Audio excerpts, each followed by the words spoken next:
If you're looking for trouble, you came to the right place. It's time for the king of rock and roll to grab the spotlight as Elvis gets the biopic treatment, with Austin Butler and Tom Hanks headlining. Ladies and gentlemen, here's Elvis Presley.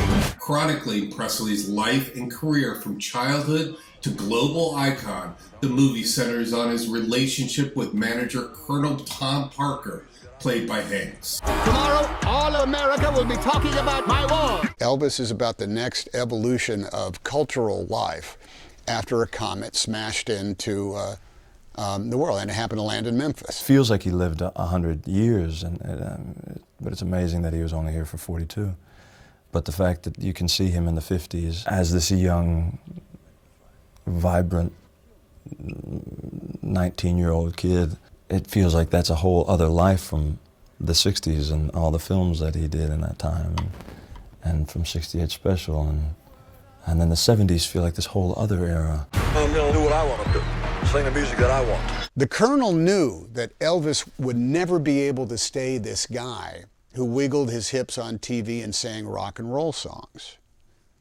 So that when he came back from the Army, the Colonel turned him into Dean Martin. And then along with that came, the movie career, for good or for bad. But There's a lot of talk about the new Elvis. Elvis died August 16, 1977, selling more than 500 million albums, becoming the best-selling solo artist of all time. For Butler, this experience was nothing short of terrifying. I was nervous and afraid of the big numbers with tons of extras. To go out there and perform in front of a lot of people. Before I had done it, I was filled with terror. That moment, Elvis the man was sacrificed, and Elvis the God was born.